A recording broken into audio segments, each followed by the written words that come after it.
Hi, everyone. Welcome to the Fall 2022 Jane Jacobs Lecture Series. We are the Center for the Living City, and the lecture today is coming to you in cooperation with the Scranton Fringe Festival and Marywood University School of Architecture.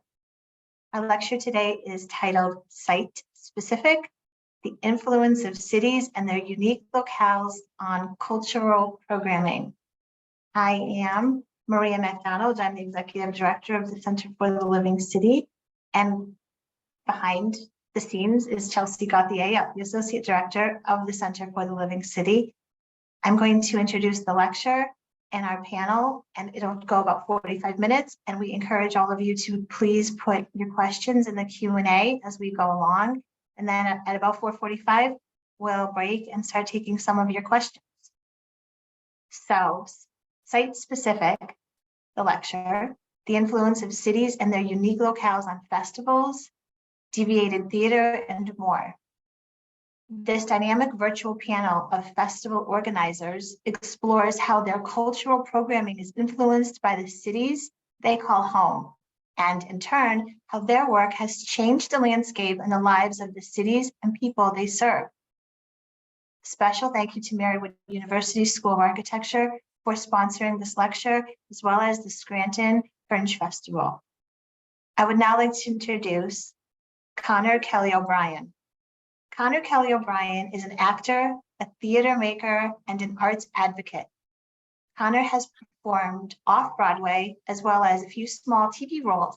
He has performed or seen his original works performed on stages across the country and in Great Britain. He is the co-founder and executive director of the Scranton Fringe Festival, as well as a proud member of the New Vintage Ensemble and the Dramatists Guild of America.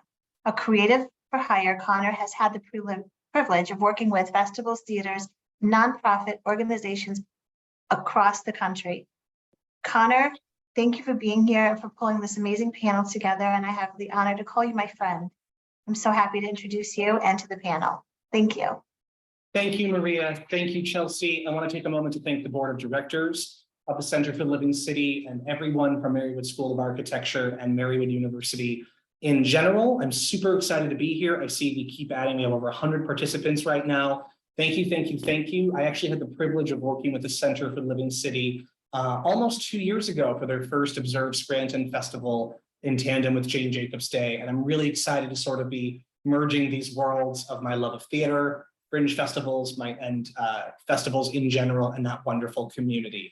So I want to also give special thank you to my team at Scranton Fringe, who made it possible that I could be here today in this virtual space. Even as we speak, shows are in rehearsal, people are teching. One of our panelists is actually our tech director, who's heading to, after this, to a rehearsal. So I want to thank everybody.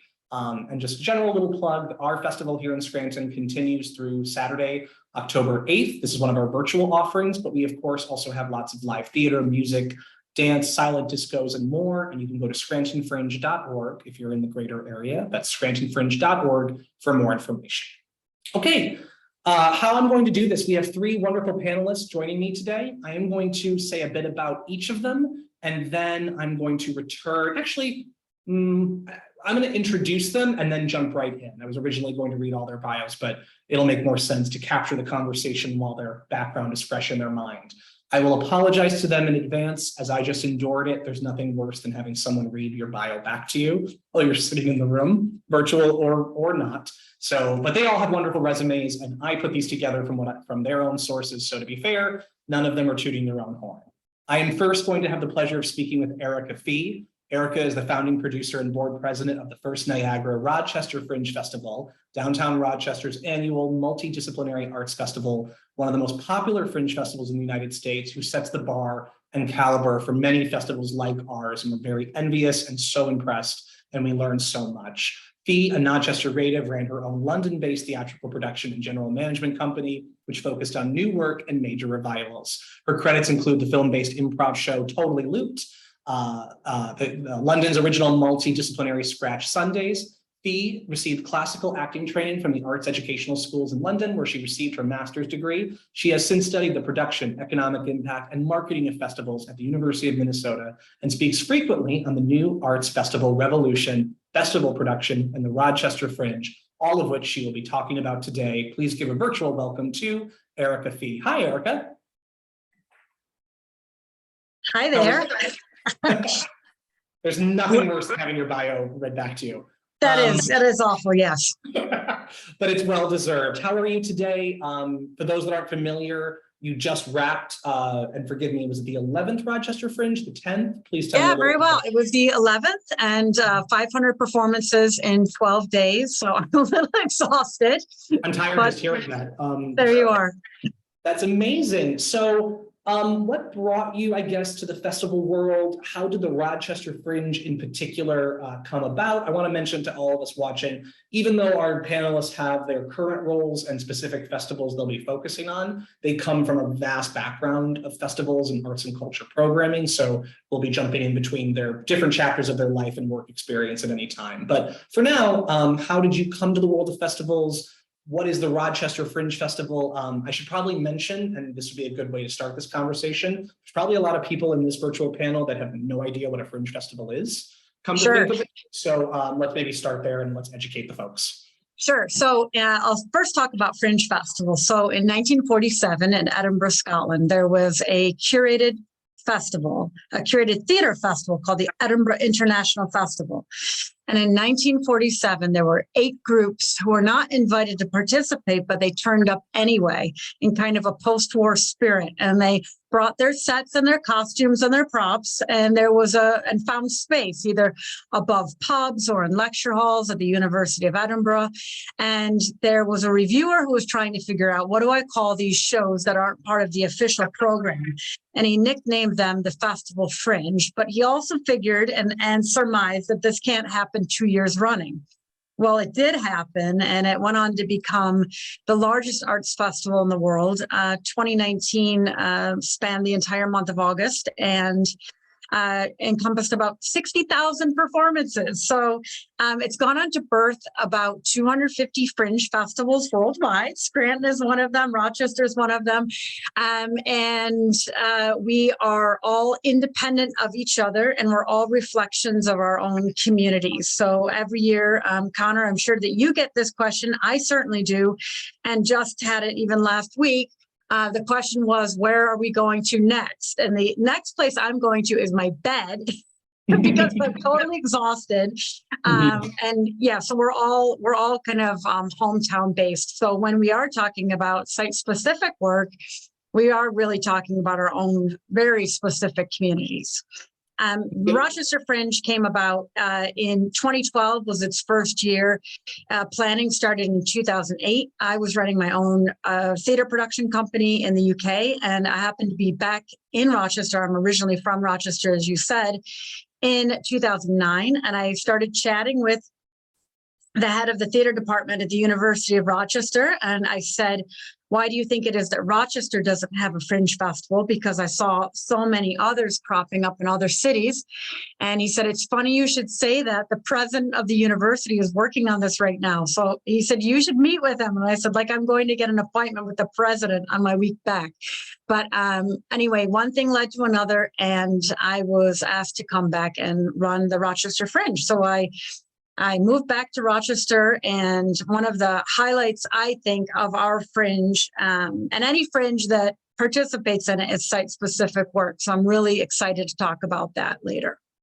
Yes. I think that you touched on something that's important that people understand about festivals and arts festivals and cultural festivals in general, but very specifically when we refer to fringe. My co-founder and managing director of Scranton Fringe, Elizabeth Bowen, we attend, and maybe we'll talk about this later, but we have the privilege of attending not only conferences and panels like this one, but fringe-specific conferences and panels. And a great quote that I believe came from the director of Roma Fringe, the Fringe in Rome, Italy, and I might be paraphrasing this, but basically is that a fringe festival is a mask that must fit the face of whatever city it's in. So even though we have similarities and we can learn from each other, and you've taught us so much, you know, the way that how XYZ would best be served in Rochester may not be the best way that it would be served to its artisan audiences in Scranton or Edinburgh or Tokyo or Orlando, wherever there's 200, as you said, fringe festivals worldwide. So I guess I wanted to ask you in that respect, and that again, that speaks to its strengths, weaknesses, resources, opportunities, challenges. what is the mask, to continue that very poor metaphor, what is the mask of Rochester Fringe that makes Rochester so unique? I wanted to mention as well, if you wanted to touch on, Fringe festivals are programmed very differently, especially outside of the world of Canada and certain other countries in the United States. We in Scranton Fringe, for example, we charge nothing to apply, but we are centralized, which means we program pretty much everything and curate for diversity, time, and space. But Rochester is totally different from us. And I would say arguably a little different from most Fringe festivals. So if you want to tell me what makes Rochester unique, and then specifically, how is your festival programmed? I want to do something in Rochester. How do I make that happen? Well, I will tell you that when you're setting up a Fringe festival, the one thing that you do hope for is that there would be one model, because then you could just follow some sort of formula. And then you soon realize that, oh my gosh, you have to really make your own festival. There are some major models, though. One is the Edinburgh model. That model is that shows are programmed by the venues themselves. And so there's no central artistic programming in Edinburgh at all. It's all venue-based. There's also something called the Canadian model, which is a model that's solely run through lottery and chance in many ways. Mm-hmm. There's also a fully curated model. And then finally, there is what we call, well, some people call it the Rochester model. We did not actually name it that, but we're most similar to Philadelphia Fringe. That is a kind of a similar setup, and that we are bifurcated. So we have shows that we curate, and we tend to curate some big headline events. Mm-hmm. In terms also very large scale public spectacle type shows in public spaces. So that allows for an incredible degree of arts access. They're totally free, and we really lean into those for many reasons. A, it's part of our mission. B, it actually creates a great buzz for the festival. And we found that for Rochester, we needed to give people a reason to come downtown. So if we program large scale, and I'm talking shows that are attended by 10, 15, 18,000 people, we attend those, people will then filter to the smaller shows and venues. So there's a method to our madness. Yes. I'm going to give you a minute to pull up some images, possibly. Sure. So I wanted that on that note, perfect, because when I think of Rochester Fringe, of many things besides your model, but to a public, you do really seem to specialize in brilliant spectacle.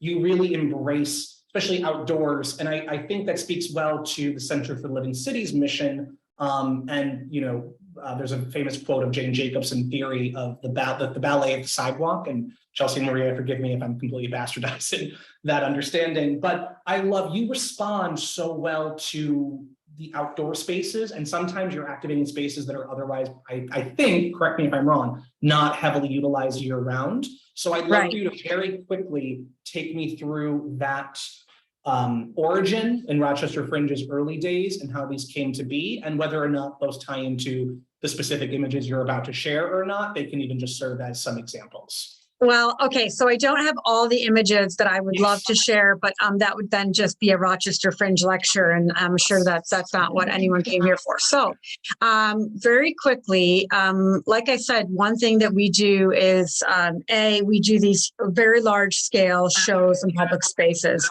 B, we also have really encouraged site-specific shows. And I actually came to site-specific through my training as an actor. And when I was in drama school in London, one of the focus areas of our training was site-specific work. And I have to tell you that at first, like, a lot of the students were really grumbling over the fact that we were focusing on site-specific work, but I was not one of them, clearly. And also, I remember the head of our school saying, you're going to have to make your own work, and this is going to be part of it. And this is just like the reality of what it's like to be a performing artist these days.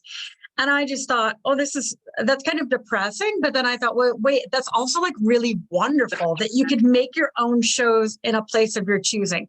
So there's two different sorts of work. There's site-specific work. I just want to clarify the different definitions. Site-specific and site-responsive.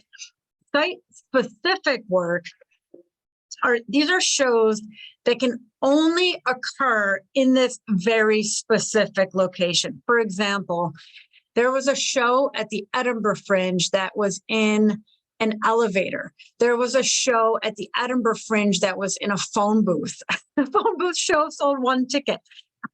But this show was created for a phone booth, and it couldn't transfer to another space. It has to occur in a phone booth.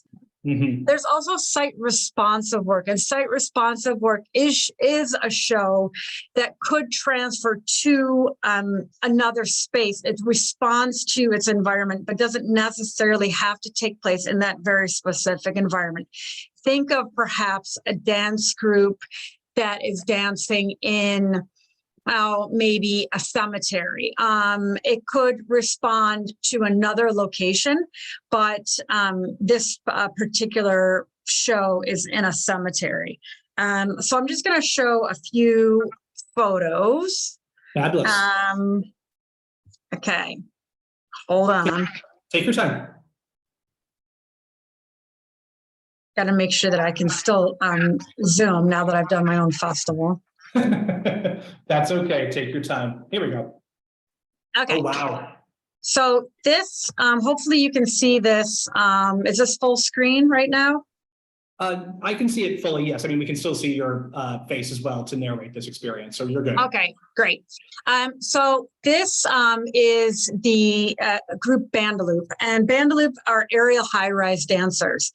This is a site-specific show. They have to dance on a building.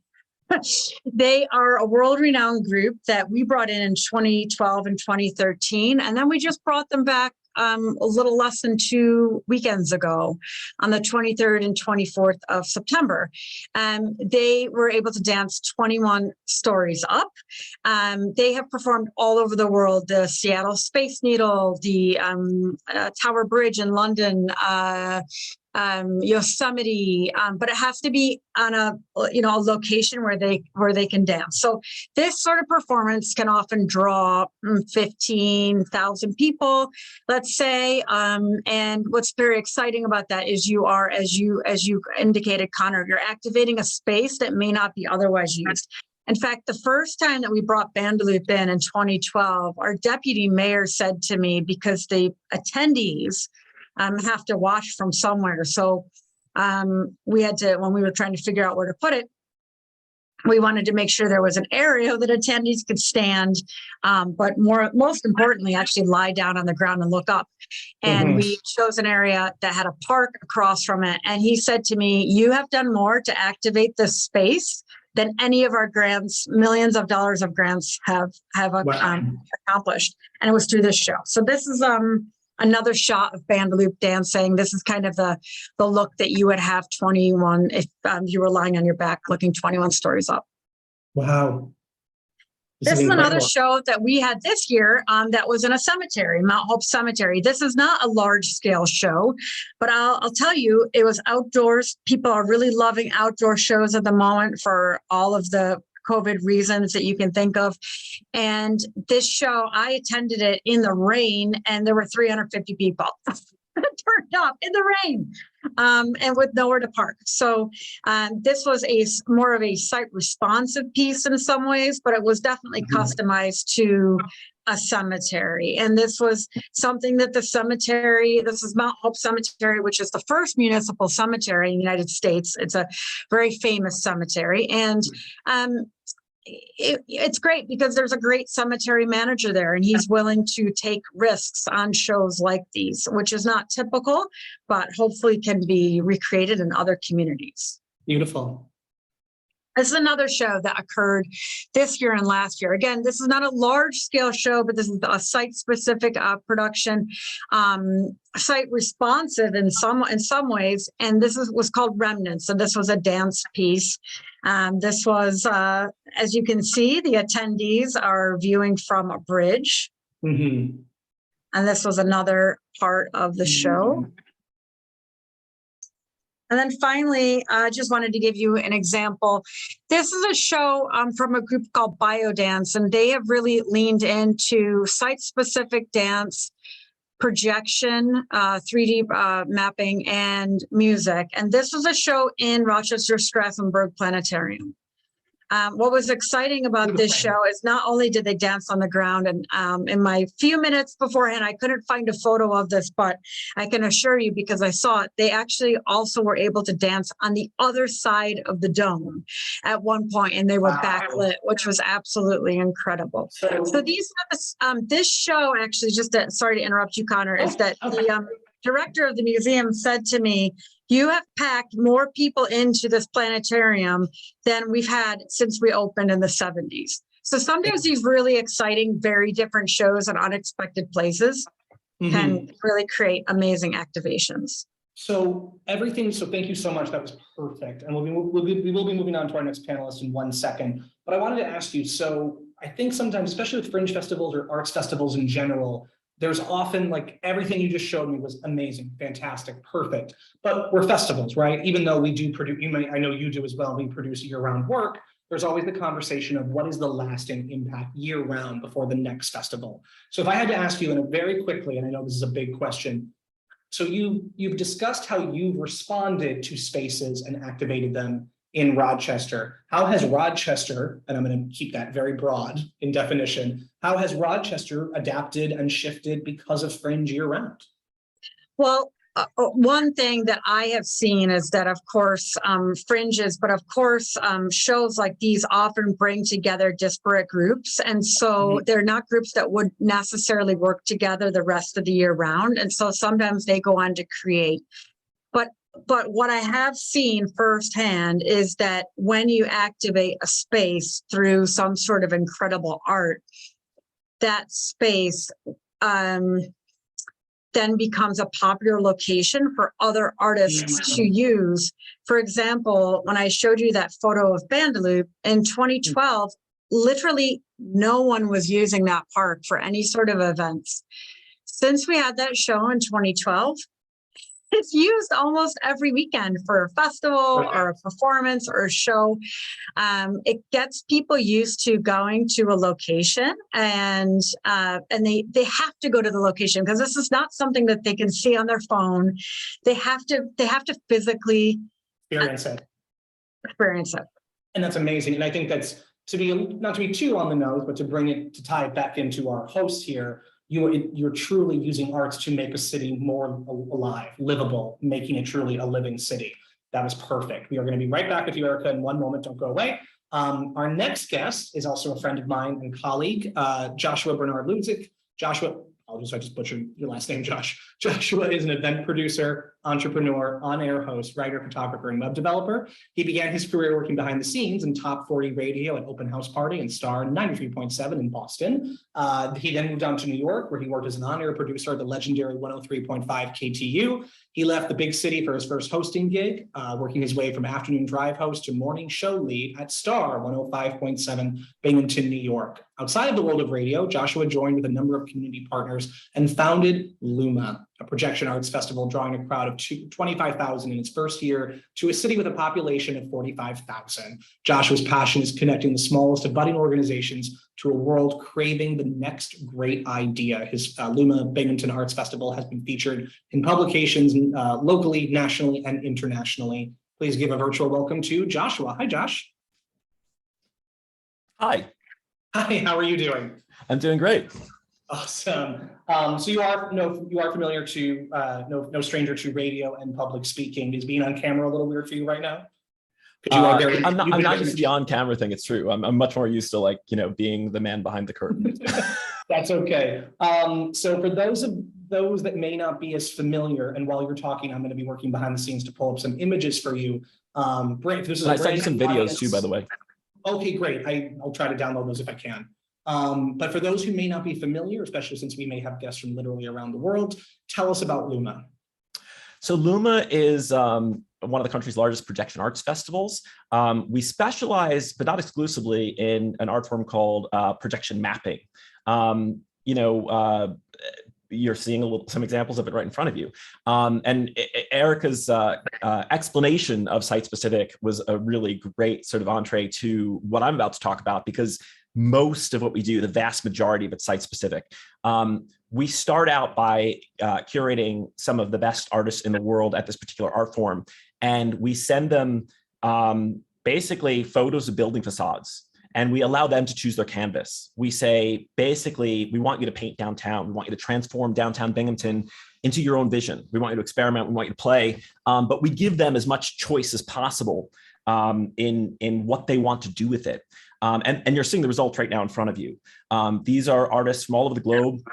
Some of them here domestically in the United States, some of them from Binghamton. This is in particular is a Binghamton artist, by the way, that you're looking at right now, the butterfly image, and some of them international. This is an art form, projection mapping, that really grew, that really exploded in Europe. And this is one of the ways in which we were inspired to build one of the largest projection mapping festivals in the country. We realized it was really an underutilized art form in the United States. And it had this amazing potential really to tell a story, which is what we're all about. We kind of talk about, there's two forms of projection mapping. One of them is this sort of fireworks variety, which is spectacle, right? And we like spectacle. We don't frown on spectacle, but we think that if something is only spectacle, we think we can do more. And so we describe ourselves as a storytelling festival, really at the intersection of art and technology. And that's where we've expanded from projection mapping to other forms of art. Where anything that really pushes the intersection of art and technology forward, any new art form that is made possible by an advance in technology, that's really what we're passionate about. That's what we're passionate about showcasing. That's what we're passionate about searching out over the world. And that's what we're passionate about bringing to Binghamton. And we consider what we do in Binghamton this really amazing exchange. For one thing, our entire live production team is locally sourced. We train, the projection mappings you're seeing on the screen right now, they are designed by artists all over the world. This particular piece was designed by a group called Max Intensity out of Budapest, based entirely on various popular European and American fairy tales. But the actual live production part of this, the actual part that makes this work locally, working with the software, working with projectors, that's entirely a locally sourced team. And these are not full-time live production people. These are basically computer geeks that do this for fun and out of passion on the weekends. And so we have trained them all in the software. We work with Dataton's software, in this particular case, Watch Out. And we've trained them with projectors. We have a partnership with Panasonic, although Panasonic actually comes and works with our local production team for the entire week of the festival to help us set up. That was something that came about around year 3 or year 4. I actually sent you, let's see if this works. I sent you a YouTube link with a 60-second promo for the festival that'll give you a little bit of a better sense of what it actually is like to experience Luma. I don't know if absolutely. you have that. If Josh, if you can just give me 1 minute to pull that up, if you want to just fill the negative space with a little bit more. I'll stretch. So yes, so and it's, I think, one of the things that is worth looking at because I kind of sent you the photos a little bit sporadically. One of the things that's worth looking at is the ways in which we have partnered with other. I'm seeing 2 videos. Look back or Firefly? Go for the look back right now. Look back. Okay. Yeah. You got it. Okay. I am ready to share, I believe. If you want to just keep talking for one more second. Okay. So we highlight ways in which we've worked with other artists in the community, the Binghamton Philharmonic, the Tri-Cities Opera, to really highlight our other local cultural assets. And we are going to see momentarily if the sound works. Here we go.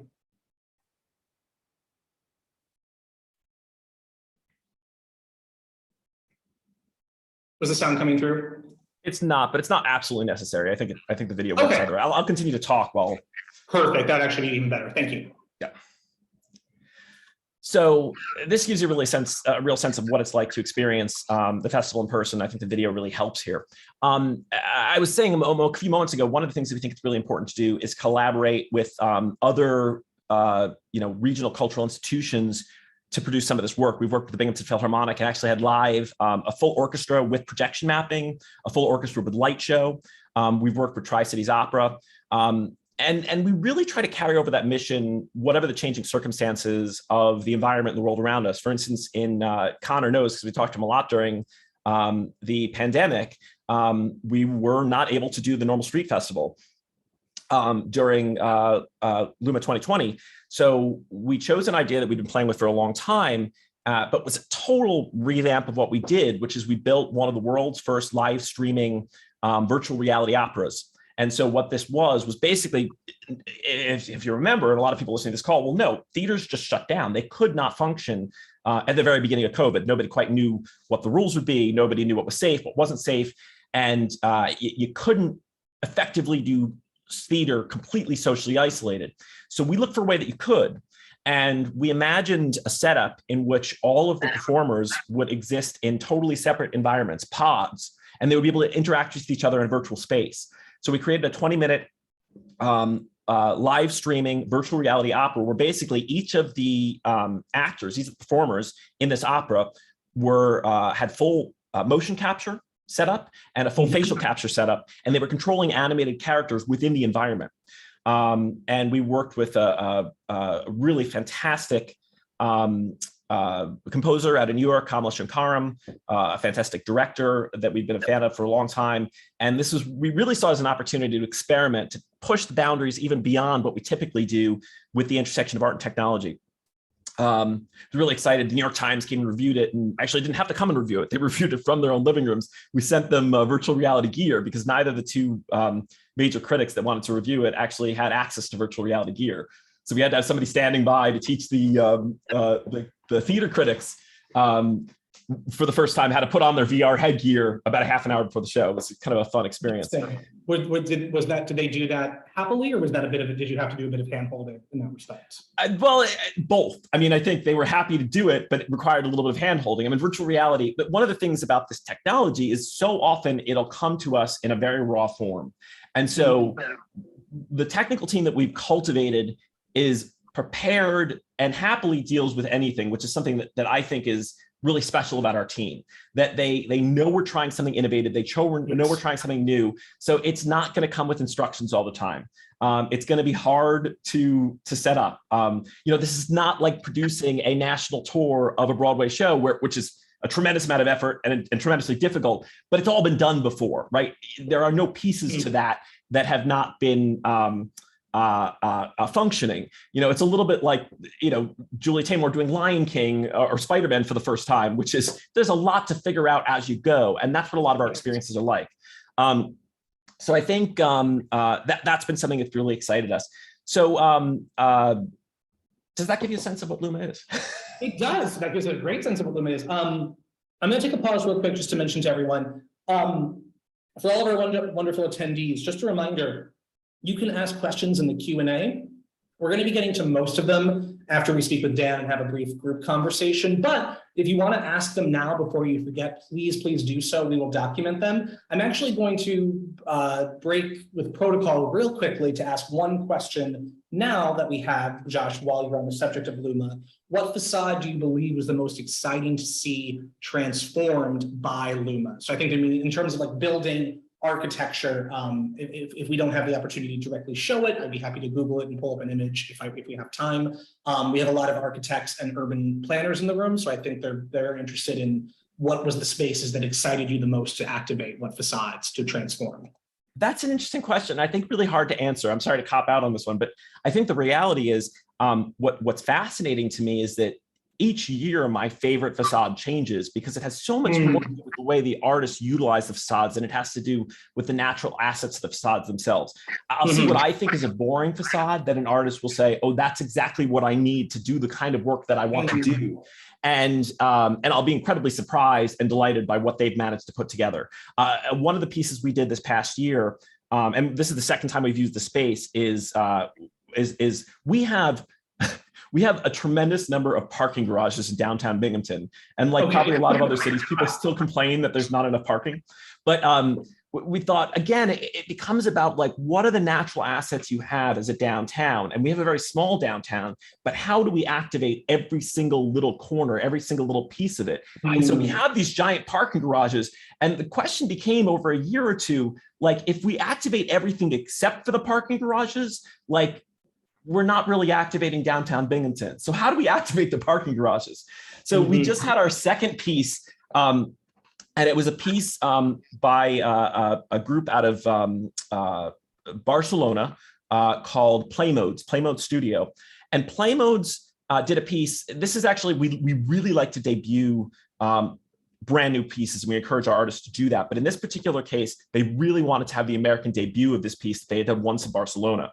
And it was a piece called Horizon, where through two technologies, essentially LED lights streaming down the side, and then LED displays at the front of the installation, they create the illusion of a sort of infinity horizon where the lights stream down you, and then after they stream down you, they stream into the distance in an illusion created by these LED screens.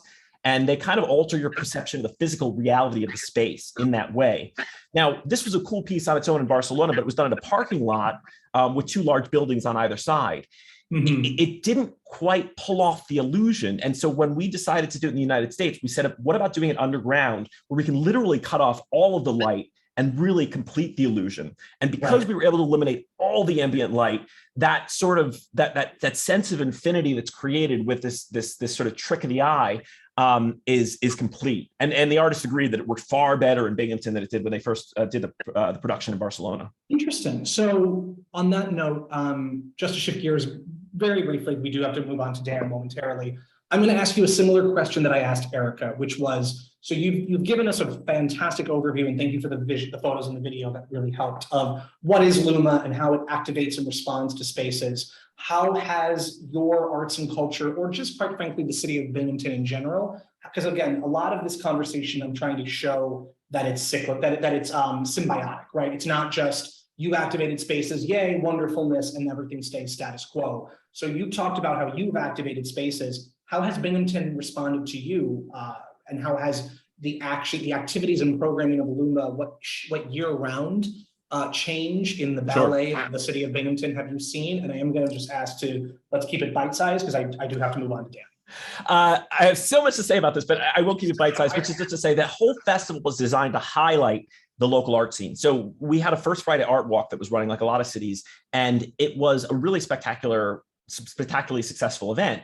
And we actually planned the first Luma to run on the same night as the First Friday Art Walk, because the one problem we were having was not being able to draw enough people from the outside to really experience what a special art scene Binghamton had. So we thought if we could get them into downtown with a non-gated festival where we provide, I think Erica discussed this, kind of some of these central aspects, some of the spectacle, some of the things that were a draw, and then people would see that stuff and go, okay, now what else does this community have to offer? And there was already so much there that it was really just a matter of getting human beings, bodies downtown to experience how much the community had to offer they didn't know about. Gotcha. Interesting. I'm going to ask you two more quick questions, because we have two questions that are Luma specific. I'll ask you the first one very quickly. Is music ever put with the images? Yes. Yes, a lot of the music is original, and it is designed for the images. However, we really resist the idea of putting the music first, especially when it comes to projection mapping, because projection mapping has been used so much at EDM festivals, and we don't want to be just another EDM festival. So we've actually resisted, not that I like EDM, but we've resisted making EDM a central part of what we do, and we've resisted sort of music first as a part of the projections, if that makes any sense. Understood. And then the next question, I'm going to sort of take this one. Can Luma come to Scranton? Helena. Thank you, Helena, for asking that. I will give you the most diplomatic answer. Yes. We've actually talked about it, and Josh and I have had numerous conversations. I will give you all a very unofficial, off-the-record answer. We, not directly through Luma, but with Josh's advice and guidance on the side, we actually did have a 3D projection artist, who I will say has done previous work with Wilkes University, which is about 20-30 minutes away from Scranton. We were in talks with that artist. They had wonderful work. They unfortunately had a personal crisis arise about a month or so ago, and it made coming to Scranton for the Fringe Festival this fall not possible, but that partnership is going to happen eventually. We will have 3D projection mapping, not necessarily Luma itself, but of a similar nature, on a smaller scale. We will be having that come through Scranton at some point. And if you're interested in helping us make that happen, we are always looking for sponsors and funders to bring that to life. Because as Josh, I'm sure, can quickly give us a thumbs up, confirm this is not a low-cost endeavor, even when it's done modestly. Thank you. Okay, so speaking of Scranton and technology, and we're going to move on briefly. It is my privilege to introduce our third and final panelist of the night, Dan Kimbrough. Dan is a content creator who works with individuals and businesses to best tell their stories through media. He's the owner and founder of Park Multimedia. Dan knows the power of content and storytelling and reaching an audience and branding a business. He has 20 plus years of media experience. He has worked with ESPN as a documentary filmmaker, production manager. He's a professor, podcast producer, photographer, editor, and more. Since 2018, he has served as the technical director of the Scranton Fringe Festival, and he recently launched a new festival, sort of a festival within the Fringe this year, called Taking Up Space, which is dedicated to lifting the voices of historically excluded racial and ethnic narratives. We'll talk about that and more. Welcome to the virtual stage, Dan. Hi, Dan. How are you today? I'm good. How are you? I'm doing well, thank you. I mentioned before that after this panel, you are off to run a tech rehearsal for Fringe. We are still in our festival, so we will respect each other's time. Again, reminder to our audience, if you have any questions, we have been sort of answering them as we go, but please feel free to use the Q&A. We'll very shortly be coming to that portion. Fantastic. So Dan, we're here to talk about festivals and how they respond to cities, but we can broaden that term and use arts and culture programming itself. So I'm obviously biased as also a staff member of Scranton Fringe, but I'd love to hear your thoughts on the Scranton Fringe Festival, and then I'd love to talk about Taking Up Space and again how we respond to the city around us and how the community in the city around us has responded to us. So lots of list of topics there. Whatever strikes your mood and interest, you want to jump in. I think the idea of responding to cities is truly interesting. I had the pleasure this year of going down to the World Fringe Congress, and that was one of the big things that stood out was the idea of every Fringe is going to be different. Rochester Fringe, we couldn't put on Rochester Fringe in Scranton if we wanted to. There's just no way in the world that we're pulling that off. But I also think that that's not what Scranton needs. And that was one of the great things was hearing from other Fringe festivals and learning about how they made it work in their locations, because every location is different. In the 4 or 5 years now that I've been with Scranton Fringe, it's been amazing. Downtown Scranton is it's a busy hub of things that are always going on. It's very business forward, but then when Fringe shows up, there's all this art that's happening, and the pandemic was amazing doing Fringe Under Glass, where we use local storefronts to separate the audience and performers for COVID and keeping that in mind, but seeing people in groups walking through downtown Scranton and being able to still see a festival, and even during normal Fringe when we're not we're doing the under glass portion of it, being able to see the foot traffic that comes into downtown Scranton. We have partners that with the buttons that we've had in the past that you get different discounts. And so in between shows at different coffee shops and restaurants, you'll see folks who clearly are at Fringe and taking the show off and going to get something to eat or something to drink at a local place. And so it's nice that we're bringing art to downtown Scranton, but we're also bringing revenue and people are talking and there's foot traffic and people are getting to explore the city. And it's usually on foot because the way we design the festival, it's pretty walkable to get through. And so you end up getting a chance to see a city on foot, which is one of those things that often we drive through cities, and it's very different when you're walking down alleyways and different streets and getting a chance to really sort of be a part of it. So I think it's fun. It's been an amazing experience, and again, I think for downtown Scranton, the 2 weeks that we're putting it on, while during the day it's a very business-centric location, it's so much, there's a lot of art that's happening and people are really, they've taken to it. So and I've heard tons of great feedback from Under Glass that we were able to still bring Fringe to the city and do it in a way that was safe and accessible, and it was really fun. So I wanted to touch on Fringe Under Glass very briefly, specific because you brought it up, but also specifically because sort of jumping off of what Erica and Josh were discussing, which was a lot of the merge of technology and arts and culture. There's images on the screen that if everyone can see right now, some press highlights and photos. We did Fringe Under Glass for 2 years. It was in direct response to the pandemic. We commissioned about 5 to 7 short performances, one ticketed event. I believe we sold out almost every run of Fringe Under Glass, or if not very close to that. And with using the headsets that we now own, which you can see at a silent disco, upcoming this week at Scranton Fringe, the use of technology in activating this downtown space, because while we do have some outdoor events this year at Fringe, we've definitely never had this amount of outdoor ones as in 2020 and 2021 when we did Fringe Under Glass. So I'd love to hear just quickly your opinion and what were your observations of you talked a lot about activating downtown, but specifically with Fringe Under Glass and being outdoors and behind storefront windows, what was the response that you saw to that, whether it's just a general note or an anecdote of that particular cultural experience and activating downtown in that unique way as we did for 2 years? The big response that I got was, well, everyone loved it. Like everyone thought it was this cool idea that they were able to still partake and see art and feel like they were part of something that was happening in downtown. But I think also that people were thankful that art was still happening.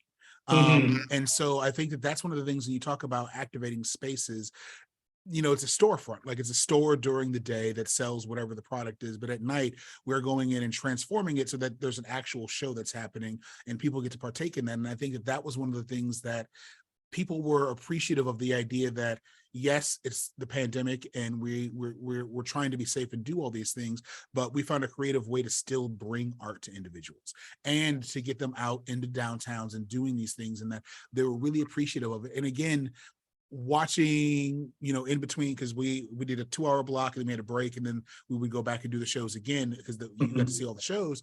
But after like the matinee shows in the afternoon, you could watch everyone disperse, and downtown as a whole was still being activated. Like the show was done, but you got to see people who were walking through, and like how we routed people as they were walking. There were folks like, I never knew this was here, or I never knew that this space was here. And they saw the city in an entirely new light, because we did have the one space that was more out, literally outdoors, like you sat outside in chairs, and there was the one building, so it wasn't technically under glass, but that building was one that you drive by all the time, but no one had ever walked down that alley and sort of seen it in that way. And people were really shocked, and the people felt that they had seen Scranton in a new light because of the course that we walked them through. And it was all safe alleyways that you don't normally walk down an alley to get someplace. But, you know, but when you take this cut, it's like, oh, there's still more Scranton here. So I think it was really well received.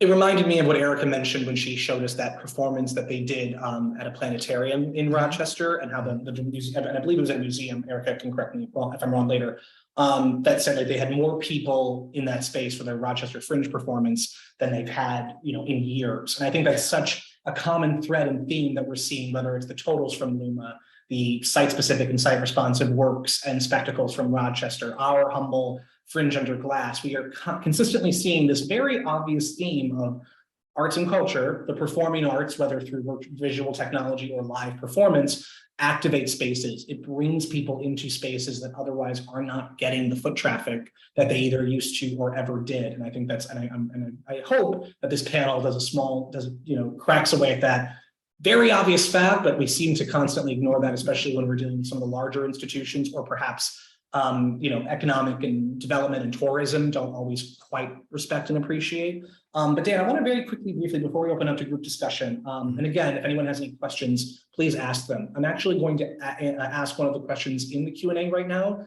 to kind of segue our conversation. Dan, what stories of unrecognized ethnic figures are you most passionate about telling in your festival? So again, taking up space, kind of a film festival within the Fringe Festival. So maybe use this as an opportunity to both give a really quick background on that and answer that question.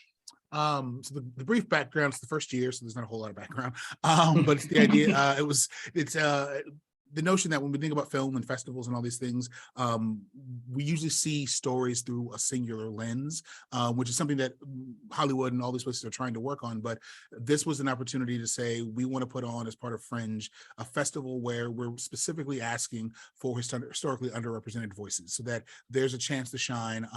And the one thing that's really cool about the work that we've gotten is that there are two or three pieces that are very forward in that they're looking at it from a specific point of view, but a lot of the rest of the pieces, they're just stories. They're just normal stories that are being told. It's just that the artistic vision of it is coming from someone who's usually outside of what we would normally see. And so in that, you're getting a different view on the exact same story you would get if it was from a dominant culture. And that's one of the things I think is the big takeaway, is like, yeah, there are some stories that are very specific. In the digital past, there's story that looks at urban renewal and how urban renewal affected minority populations in different areas. And so it's a very specific look, but urban renewal didn't just hit minority populations. It hit a lot of poor and socioeconomic populations as well that lost their homes. You know, people walk down the street and there's a parking lot where their house used to be that they grew up in.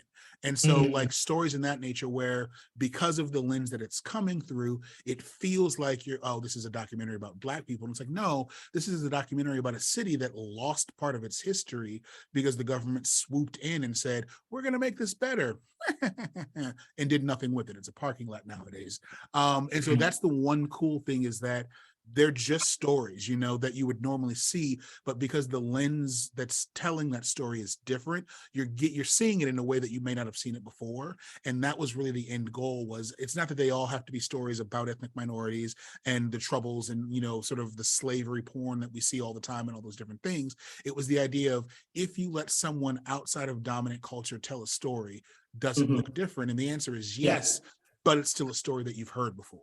And I think in a way, what we're doing, again, to kind of keep bringing this theme back, is that we are, you know, and we've been working with the Black Scranton Project for years, and we've had entire venues dedicated to BIPOC artists and experiences. But I think that it's a constant effort, and I'm proud of that. But and thanks to efforts like people like you and other partners we have, that it's about making the festival, that mask again, look more like the city it's occupying. And how do we make when I speak, and I say that our festival Fringe, how do we make that more diverse, and how do we make it more just honest about the audiences and the communities we already have?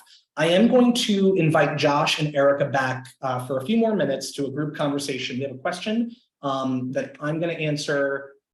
These are great questions, and these are good group questions. How do you get from Kim? How do you get funding and support for your festival? So Erica and Josh, I'm going to answer this on behalf of Scranton. I am going to ask only because we are running out of time to give very quick answers to these. How do you get funding and support for your festival? Scranton, we do a lot of fundraising. A lot of it depends on sponsors. We do receive annual funding in the form of grants from places like Lackawanna County. We're very proud in Pennsylvania to be one of the few counties that has a dedicated arts and culture tax. So we're very lucky in that respect. We do receive state funding and then special grants and projects, but honestly, a lot of it comes from donations and fundraising. I would say that only about 20, you know, our budget is only ever 30 to 35% guaranteed, and that can always change with political whims. So Erica, how do you get funding and support for your festivals? Well, same, foundation support, government support, sponsorships, corporate sponsorships, individual donations, ticket sales, and hopefully we wish for some warm days and some beer sales. Yes, excellent. I echo everything you just said. Josh, funding for Luma, how does it happen? Bite size. About 50% public, about 50% private. We have over 100 individual private organizational or corporate sponsors. Perfect. Thank you so much.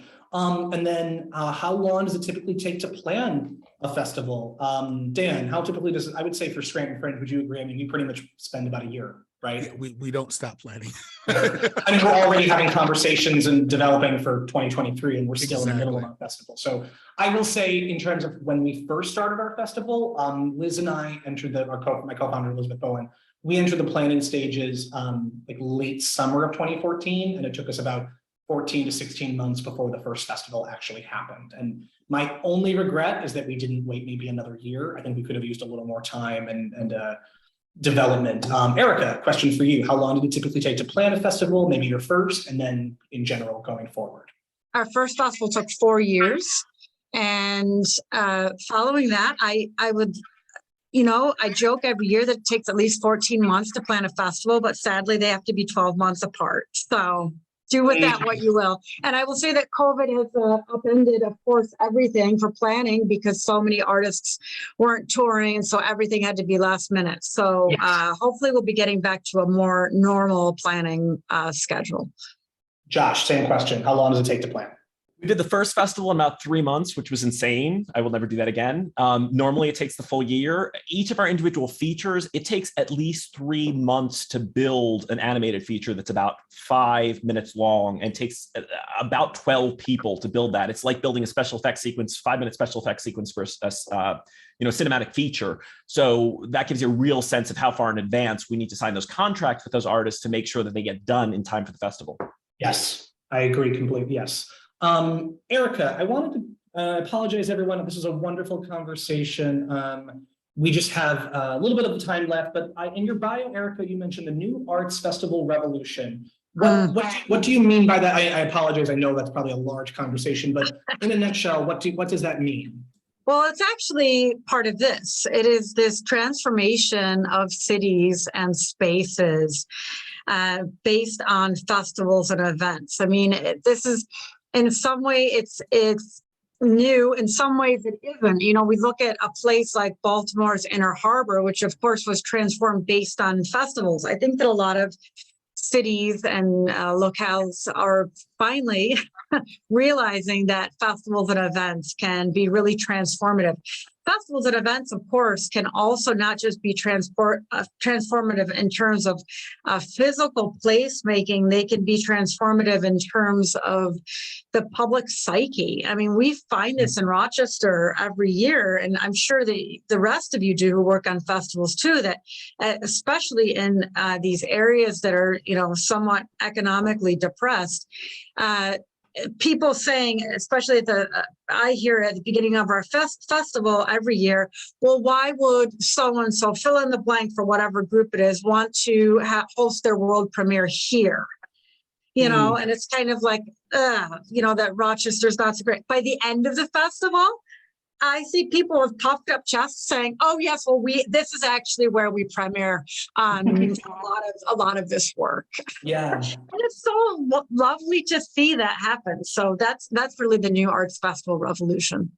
I love that. I often put in my bio that the arts and culture specifically can transform not just communities, but they really can transform the individual. And I like you said, community psyche, communal self-esteem is so important. I think that's a beautiful note to end on because we only have about 3 minutes left. I want to thank Erica, Dan, and Josh. Erica, Dan, and Josh, apologies, we had so much to discuss. We didn't get a ton of group level discussion, but maybe we can come back in next year for a different panel and pick up where we left off. Was there anything, before I hand it back over to our wonderful host, Maria, was there anything the three of you wanted to mention or state before we dismiss for the day? One thing I do just want to say is that, you know, sadly, as anyone who is in this Zoom right now will soon learn, there is no kind of public compendium to all of these sorts of shows or events. But Google is a great tool, and, you know, start searching around. I wish that there were a list that we could just send people as to, you know, this is what you need to do. But there are so many ideas, and you don't feel that you need to necessarily reinvent the wheel. Through research, you will be quickly inspired, and through chatting with others in your own community, you'll soon be able to come up with unique ideas for your own spaces. I love that. Josh, Dan, anything for the road? There is a digital component to the Taking Up Space Film Festival, so yes, tickets are still on sale at scrantonfringe.org, so please purchase one. Yes, and maybe Maria and Chelsea, maybe we'll beg of Maria and Chelsea that maybe we'll do a little recap email. Maybe we could do that tomorrow, or we could follow up with any of our attendees, or at least through the Center for Living City social media. We'll be sure to highlight all our respective organizations here, Luma, Rochester, Scranton. Josh, anything before I hand things back over to Maria?